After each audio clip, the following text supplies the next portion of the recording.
Thank you very much. It's a great question. We experience this every day. It's a continuing battle. And just as you've said, how do you strike the balance? We just have to be able to, reach a compromise situation, know what, first of all, the right of the people to know. And the fact that the media is only the profession that is enshrined in the Constitution.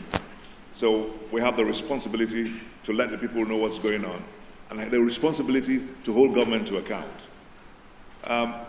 In our case, first of all, channels has been shut down before for about 2 days during the administration of President Yaradua. Why were we shut down? We were shut down because there was a story that came through the wire. In this case, the federal government wire, news agency of Nigeria. NAN later went on to say that their system was hacked. But they had sent that story through their wires. We were not first to report that story. The BBC took it, AFP took it. But we were the first Nigerian station to take it. It had to do with the health of Yaradua. And that didn't go down well with the presidency. And they shut us down for two days. We had to run around to make sure that I had to try to impress on the then president that we didn't mean any harm. This is where we got our source from, and we're doing our job. We were reopened. And not too long ago, in the height of the beginning of the IPOP, not the beginning as a matter of fact, when it got to a crescendo, the IPOP story, IPOP had been declared terrorists, and we had an explosion in Imo. I think it was the Imo government's house, governor's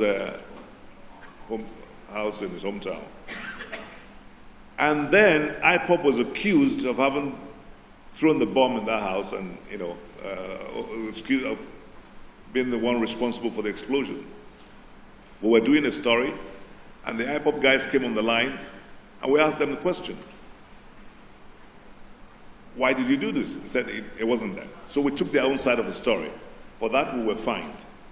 Then, of course, the NSARS. We were fined for NSARS because we reported NSARS. We did not say, we said shots were fired.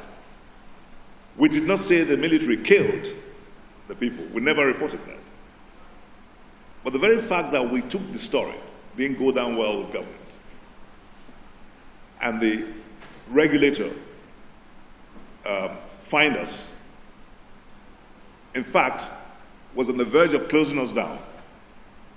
But the regulator prevailed on government to say, look, it wouldn't be wise to do that. And we were fined.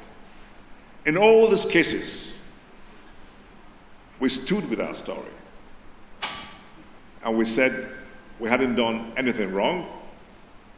We, in fact, have done the right thing. Because we're very cautious in the reportage of all these events.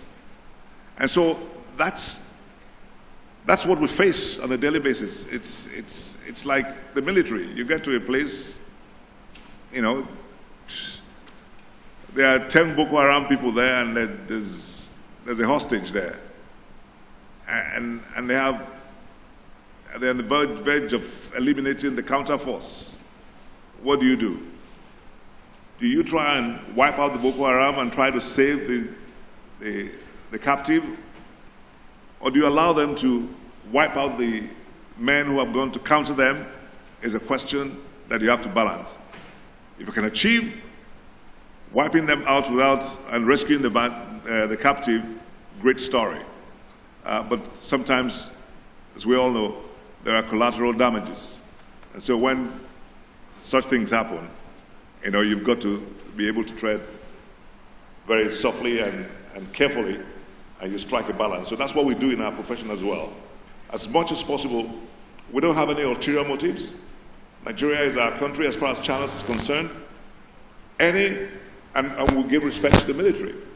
We make sure that the government of the day is covered, and we make sure that the people are alive to their obligations and responsibilities.